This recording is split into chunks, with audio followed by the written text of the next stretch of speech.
Ayan. So, ayan. So, mga kapanalig, nagnanganga kasi tayo.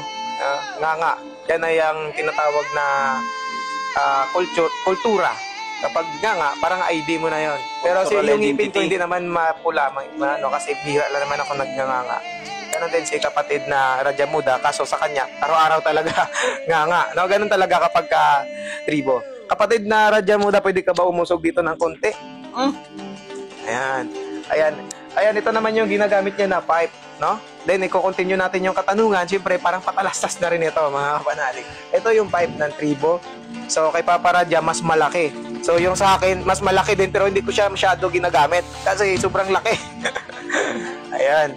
So, mga kapatid na Rajamuda, continue natin ang katanungan ng ating mga nagko-comment. So, ang matatanong ko sa iyo, kapatid na babaylan, anong klaseng ritual ang ginagawa ng mga manggagamot? Ano klaseng ritual ang ginagawa ng manggagamot? Okay. Bawat manggagamot, no? Iba-iba yung mga manggagamot eh. Subalit, iba-iba yung mga pamamaraan na ritual, pamamaraan sa gamutan ng mga manggagamot. Subalit, isa pa rin lang naman yung kanilang layunin, ang mapagaling ang pasyenteng may sakit o tumulong sa kapwa na nangangailangan. So, ganun pa man, mayroon kaming ritual na iba-iba na pamamaraan sa pagritual. Kagaya ng halimbawa, ako bilang isang manggagamot, bilang babaylan, ang ritual na sinasagawa ko, mayroong tinatawag na dangul ceremony. Yung dangul ceremony na yung pagbabasbas yun para maging isang ganap na babaylan. Ang isang babaylan. Yun ang dangul ceremony na tinatawag. Yun ay ritual din. Yun ay native na practice na ritual na pagbabasbas ng mga babaylan. At yung ritual naman na ginagawa namin para makapanggamot kami, iba din yun. Yun ang debusyon na nabanggit kanina. Ritual yun para paghingi ng kapangyarihan, basbas sa may likha sa taas. At syempre, kasama na yung mga gabay, no? Yung mga alaga.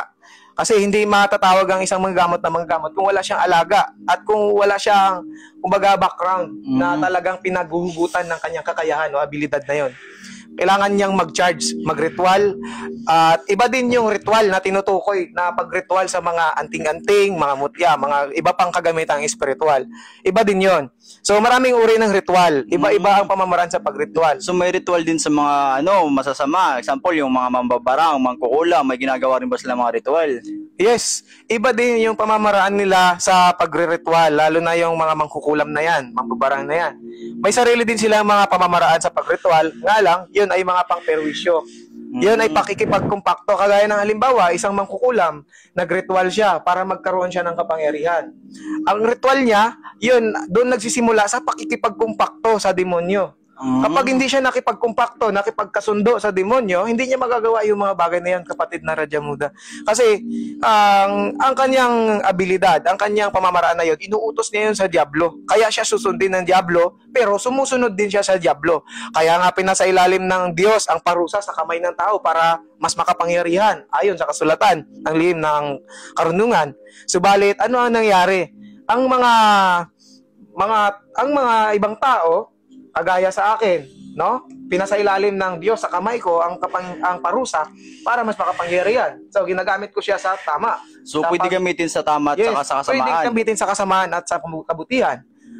Yun ay halimbawa sa akin na ginamit ko siya sa kabutihan, kaya mas makapangyarihan.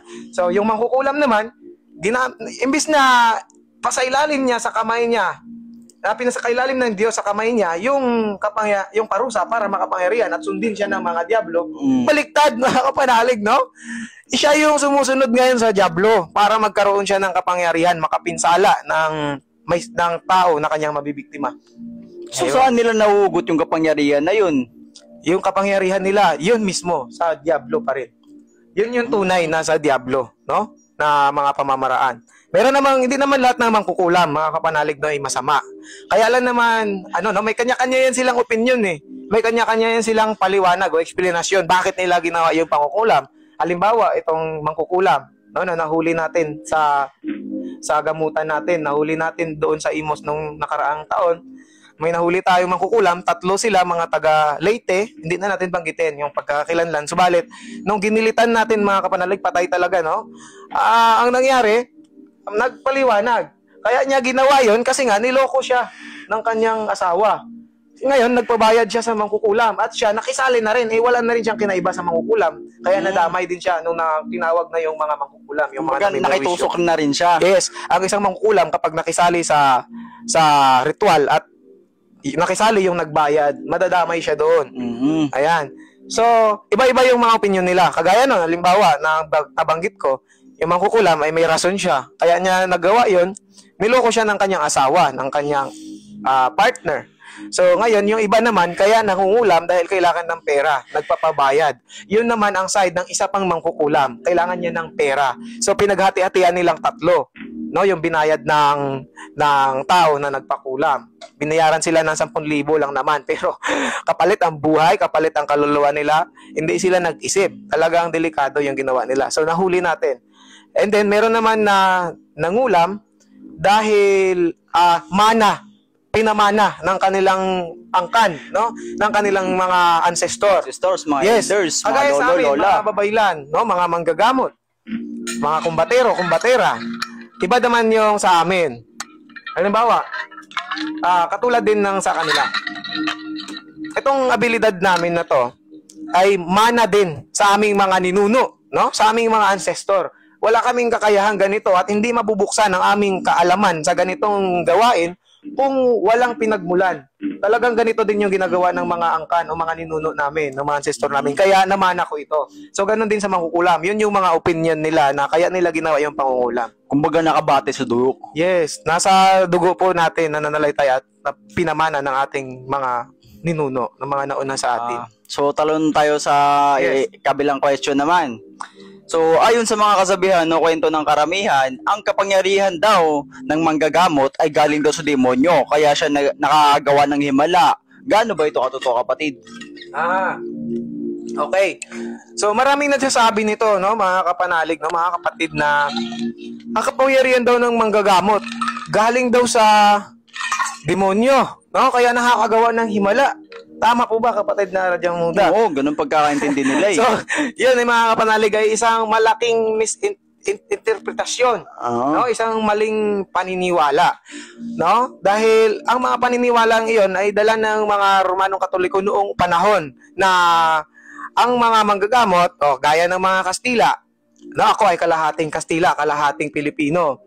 So, pinapatay nila yung mga babaylan, yung mga manggagamot noon na kumukuha ng dahon, mga ano man, pinupugutan nila ng ulo. Nakakalungkot lang, no, mga kapanalig, kasi nga, yung paniniwalang iyon ay talagang taliwas sa batas ng Diyos, no?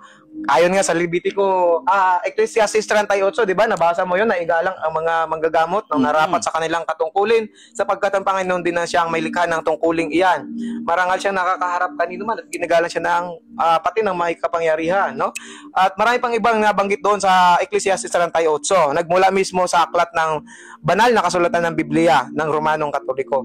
So, pinapupugutan nila yung mga baylan, yung mga manggagamot.